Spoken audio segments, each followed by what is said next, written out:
গণভবনকে জাদুঘর হিসেবে রূপান্তরের জন্য ইতিপূর্বে পৃথিবীতে আপনারা জানেন যে সাউথ কোরিয়ায় মেরিট ইন মেমোরিয়াল প্রতিষ্ঠা হয়েছিল একটি গণঅভ্যুত্থানের প্রেক্ষিতে তার স্মৃতিকে ধরে রাখার জন্য।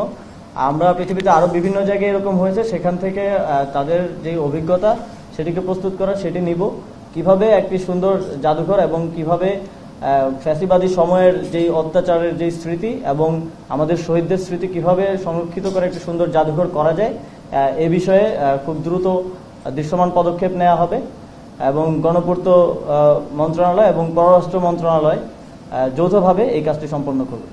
রিভিউ কমিটি মূলত শ্রমিকদের যে শর্ট টার্ম দাবিগুলো আছে যেগুলো খুব দ্রুত বাস্তবায়নযোগ্য এবং সমাধানযোগ্য, এটি শুধুমাত্র আরএমজি নয়, আরএমজি এবং নন আরএমজি সেক্টর থেকেও মালিক পক্ষকে রাখা হবে এবং দুই সেক্টরেরই শ্রমিক নেতৃবৃন্দকে সেই রিভিউ কমিটিতে রাখা হবে।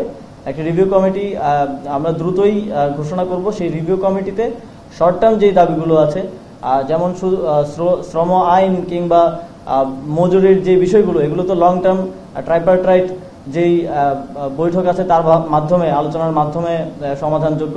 যেগুলো খুব দ্রুত সমাধানযোগ্য সেই বিষয়গুলো নিয়ে কাজ করবে এই রিভিউ কমিটি।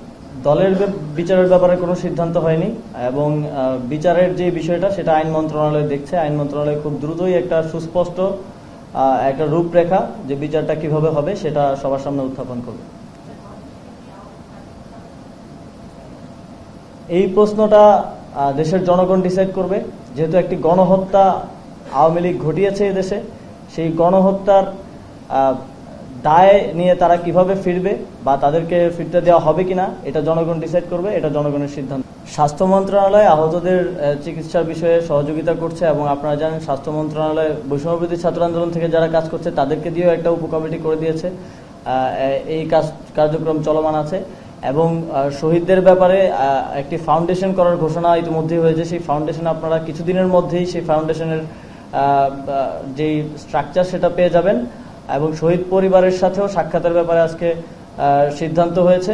সেক্ষেত্রে তালিকা প্রণয়ন প্রক্রিয়াধীন আছে, স্বাস্থ্য মন্ত্রণালয় সেই তালিকাটি করছে। তালিকাটি মোটামুটি একটা পর্যায়ে পৌঁছালে আমরা খুব দ্রুতই শহীদ পরিবারের সাথে মাননীয় প্রধান উপদেষ্টা এবং উপদেষ্টা মণ্ডলীর সদস্যবৃন্দ সহ একটি সম্মেলন অনুষ্ঠিত হবে।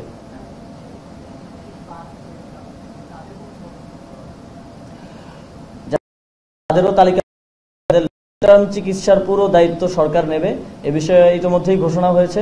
সেই তালিকার ভিত্তিতে তাদের যাতে দীর্ঘমেয়াদী চিকিৎসা সুচিকিৎসা নিশ্চিত করা যায় সেই দায়িত্ব সরকার ইতিমধ্যেই নিয়েছে। ধন্যবাদ। Thank you.